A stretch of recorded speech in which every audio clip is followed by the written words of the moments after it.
As I consume my last sip of water, I prepare for a long and grueling excursion into the terra incognita of the human mind.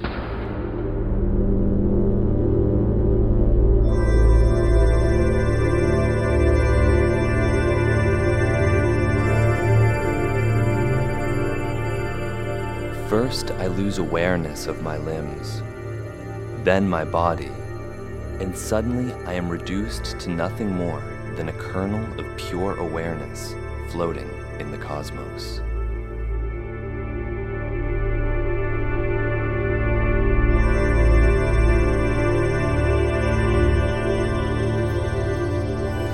I emerged from the tank to find 5 hours had passed.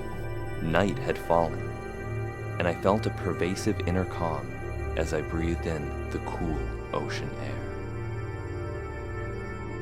My float in Crash's tank raised more questions than it answered, and I knew that I could only come to understand the tank by traveling to the flotation capital of the United States, Boulder, Colorado.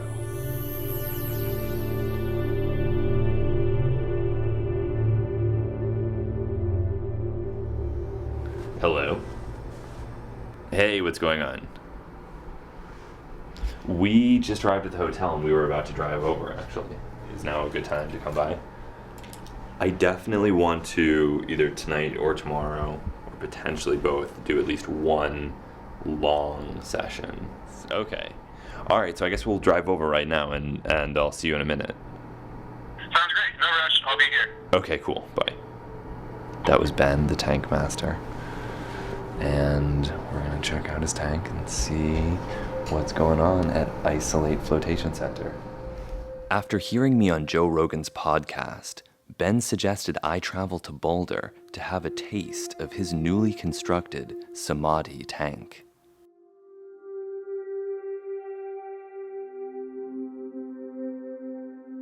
People have died in modified tanks.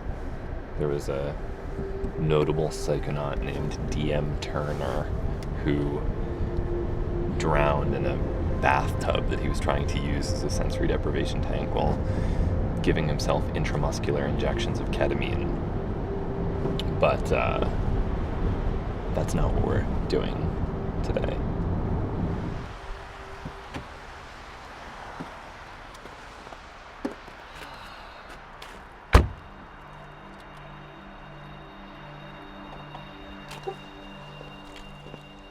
As I approached Isolate Flotation Center, I felt an unmistakable tingling in my pineal antenna. So yeah, this is the tank.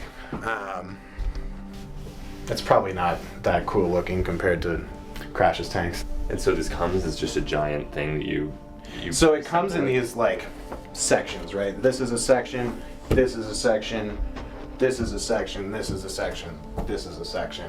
There's a heater underneath that heats the water, and there's a heater in the filtering system that also heats the water. But then there's a heater in the top that heats the air. And you were saying that you only change the water once a month? We change it once every like 4 months. The filtering system is super clean. They pump ozone in there. Okay, yeah. Yeah, so it really it prevents anything from growing in there. It gets filtered for at least 15 minutes between people. It gets filtered all night long. Yeah. So it's still super clean. But you'd still discourage people from peeing in the tank. Yes, please don't do that. That's an $800 mistake. Really? Yeah, $800 Epsom salt in there. Oh, of course. Yeah. That's how much the Epsom salt costs? Yeah. It was then that Ben and I decided to sit down for a communication interface. Where did the tank begin? For me? Yes. So I was listening to Joe Rogan's podcast, and it really just the way that he was putting things across kind of made me start to rethink things, and I was like, okay, I gotta go try this isolation tank. The way he's talking about this, it sounds too cool. I gotta go try it. So I was like super miserable at this point in my life. I'd been depressed for all of my life, basically. I was, 300 pounds, smoked a bunch of cigarettes, ate lots of fast food, mostly fast food. So I went down to a New Spirit in Denver, and I had a great time. The first float was kind of like strange. Like, was your first float kind of like awkward? No. Oh, that's cool. I mean, for me, it was like 50 minutes of being like, wow. I was also really stoned, so. But I was like, just kind of like looking around in there and like, wow, what's going on? This is weird. And in the last like 10 minutes, I saw this big red beam of light, and it was playing like the craziest music I'd ever heard. And I'm like about to leave my body and travel off into this red beam of light, and they come knock on the door. I'm like, no, I need to go into this red beam of light. Something about sensory deprivation really makes you appreciate sensory input as well. I feel like I personally took for granted a lot of things about just like actually being alive and being a human, you know? So I started, eating really well, eating organically. I started exercising, doing Brazilian Jiu-Jitsu. And this all happened, the main moment of my deciding I was gonna change shit happened like a week after my first isolation tank experience. So I definitely think that it's been beneficial in my own transformation. So I'm looking online, I'm like, there's no isolation tank centers in Boulder? What? That's like the perfect place for it. And then we found this place in March of 2012.